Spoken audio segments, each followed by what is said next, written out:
Deep Purple inFinite was out on April the 7th, and it's a remarkable release from a band who are possibly saying goodbye. They have the long farewell tour coming up, and it'll be interesting to see whether that is indeed the last tour and whether this is indeed the last album. It follows on quite closely for Deep Purple on the heels of Now What, which was released just a couple of years ago, and features Don Airey on keyboards, Ian Gillan on vocals, Roger Glover on bass, the wonderful Steve Morse on guitar, personally my favourite guitarist in the whole history of the world, and the ever-present Ian Pace on drums. I'm Robin, I'm one of your hosts of rockmusic.blog, the podcast, and this is our unboxing of the quite weighty box set of Deep Purple inFinite, or perhaps inFinite, depending on exactly which way you want to pronounce it.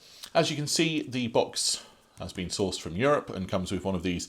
I think this is like a European age designation, you know, like an 18 certificate or whatever. You may know more about this than I do, but when I've had box sets, including DVDs, I think, from continental Europe, this has often been a feature of it.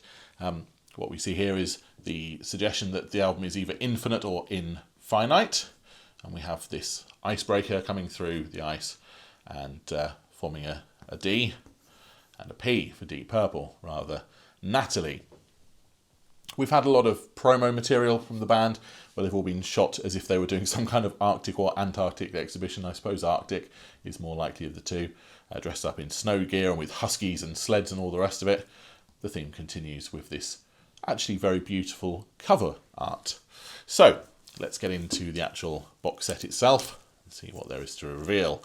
This came to me on Sunday, the 9th of April, into the UK via Amazon. I'd ordered it from Amazon France as they were a little cheaper than Amazon UK, and very impressed actually to say that, well, I suppose it could have been with me on Friday, more likely Saturday, but as it turns out, Sunday I think is not too bad for a quite significant saving that I made. So, let's remove this. Unfortunately, I thought that this would have been on the plastic outer wrapping, but I think I've had this before. Perhaps the actual product needs to be marked with this warning. Reasonably sure that will come off with not too much bother. So here we go. Here's the first thing.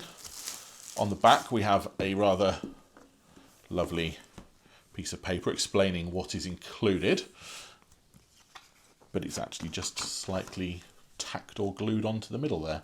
That will rotate. It's just sealed there.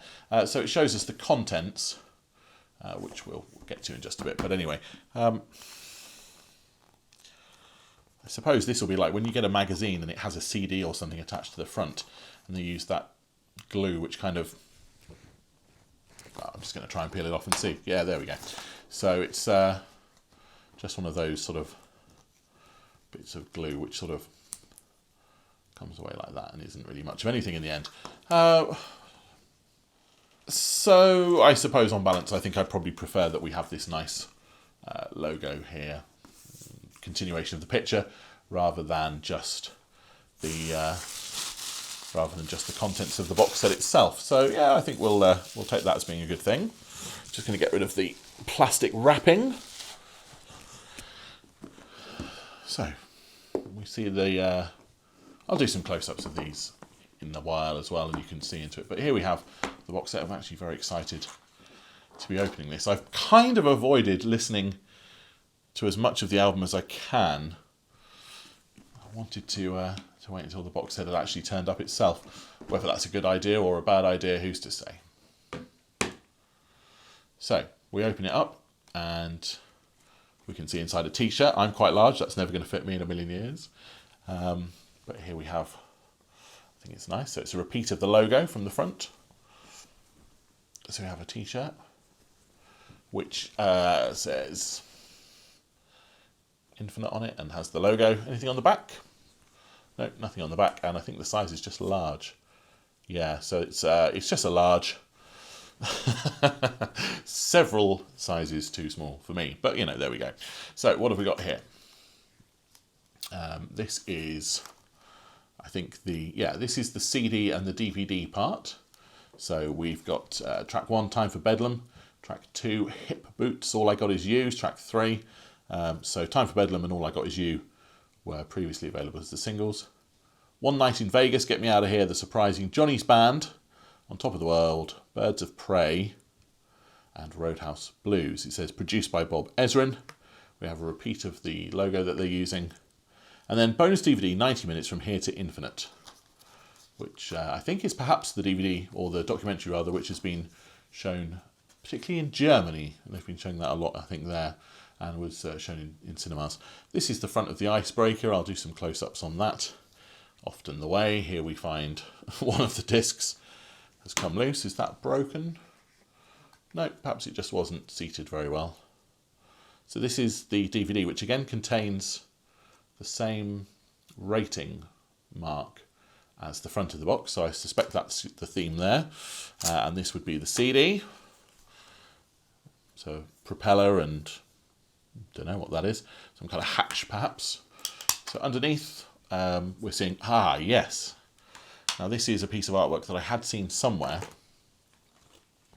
And is kind of reminiscent of Deep Purple in rock, isn't it? The absolute seminal album, not quite the first offering from Mark II Deep Purple, but more or less the first, if we're not going to count the concerto for group and orchestra, which we can lay to one side for a moment. That album famously featured on its cover a recreation of Mount Rushmore, and instead of it being American presidents, it was the lineup of Deep Purple. And here we have the same thing played out in ice, or I suppose that's probably an ice shelf rather than an iceberg, but anyway, yeah, that's fantastic, isn't it?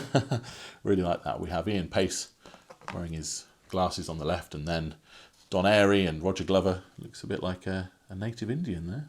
Don't know whether he's meant to. It's probably just because he's wearing a bandana, as per usual. Steve Morse, and then Mr. Gillan on the far end. Beautiful. I think that's very good. Looks good in the double case there. Let's see what's in here. This would be the CD booklet, so I'll just, I think I'll just leave that like that for now. So inside here we have the booklet with the icebreaker on the front, some of these pictures, which I'll do some close-ups, song lyrics, which is good. So it looks like every other page is going to be a picture and song lyrics and a picture, more ice-themed graphics and words, lots of song lyrics. Yeah, this brilliant sort of picture of all of them looking like they're about to set off on their expedition, full of bravery. And Roger Glover, the only one who knows where they're going, because he's the only one with the map. I like that, that's cool. A couple more song lyrics. We've got some melting, crushing down ice there. That's a picture that I hadn't seen in all of the previews. Is that them on the boat or in front of the boat? Don't know, that's pretty cool.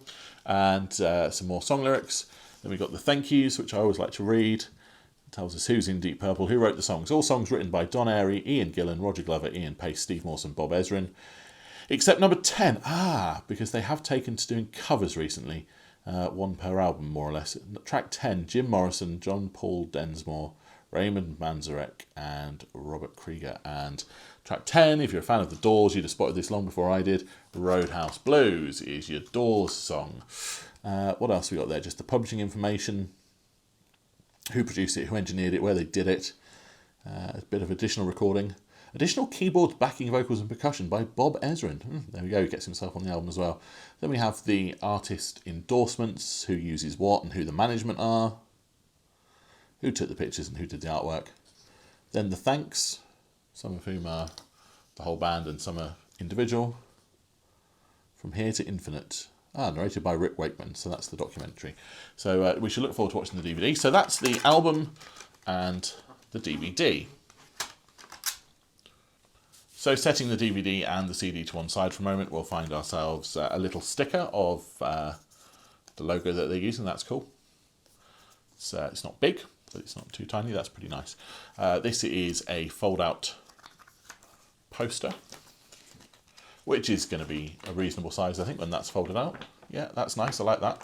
I have to get that flattened down. It's the cover artwork with the logo and the album title at the bottom. Yeah, that's pretty good. I guess that's probably about A3 or A3 plus size, something like that. I don't know. Yeah, something around that. So that's pretty decent. Oh, these are nice. These are very nice. So these are printed photographs, but with a high gloss finish to them. Maybe 8x10, don't know. Not quite A4, but somewhere around that. They'll look very nice framed up, and I think I probably will. So we've seen this artwork in the CD. Did we see this one in the CD? I don't know. I'll do some close-ups on these again in a moment. This is nice, just a sort of a formal band portrait. Yeah, that's good. They're looking well, aren't they, for their age? Considering several of those are in their 70s, and not only just. Yeah, this was a nice one. This almost seemed like an outtake. I mean, I'm sure it's not. But again, Roger wondering quite where they're going. Is he the one who steers the ship, I wonder? I've often wondered that. Do you remember with the reissues, they made quite a lot of reissues of the 70s albums, and most of them, the liner notes were written by Roger Glover, fan of Deep Purple. I thought that was nice. There's that picture of them again, so that's cool. Now, one thing, we will take a slight diversion here, but one thing which was of interest from the previous album, Now What, was a supplemental product called the Now What live tapes. In this instance, it's a double vinyl, and sadly it doesn't give us too much in the way of information within here as to what's on there.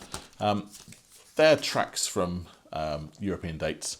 So we do have a mix of old and new. So we've got Strange Kind of Woman, Hard Loving Man and Vincent Price. That was from the latest album.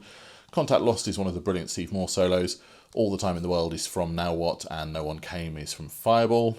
Bodyline is from Now What. Perfect Strangers from the 80s, and Above and Beyond is also from Now What. And then we finish with, well, quite a way to finish a purple set, I suppose.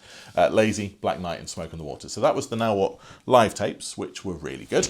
And that is one of the component parts. And I suppose one of the draws of this box set is the fact that we have the Now What live tapes volume 2. So taken from gigs for the tour from Now What, we find ourselves here, All the Time in the World and Highway Star.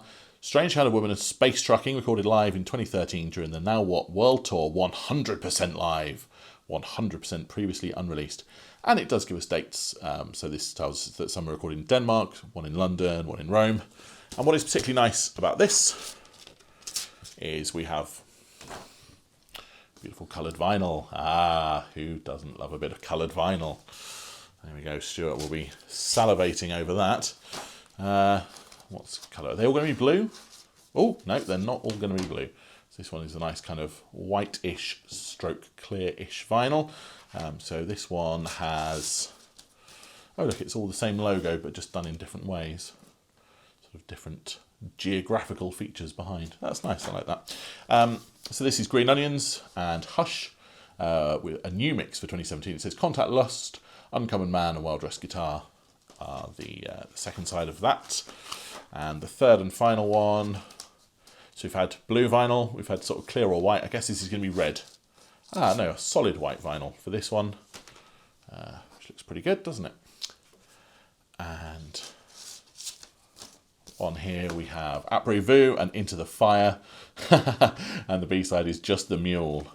No one sees the things I do because I stand in front of you. There we go. This, I imagine, is the vinyl. Excuse me a second. I'm going to have to, release that from there. So this is the double vinyl for this album, which is looking very nice. And we'll just open that up like that. We get that beautiful picture as well. Perfect for the gatefold of the CD. What a beautiful place to recreate that. So that is my unboxing of Deep Purple Infinite for rockmusic.blog, the podcast. I hope you find that enjoyable. I suppose before I finish, I should show you the inside of these. So here we have artwork and lyrics, and I imagine the same on this piece. Here we go. No, we don't. Here we go. Artwork and lyrics as repeated from the CDs. The vinyl itself, it would be too much to hope for more coloured vinyl. So there we just get the beautiful, beautiful vinyl with the imagery repeated from the CD box as well. So that's really cool. That concludes my unboxing of Deep Purple Infinite, an album that I haven't heard yet. I'm really looking forward to hearing it, and there'll be a full review in rockmusic.blog, the podcast, episode 17, which releases on Wednesday of this week.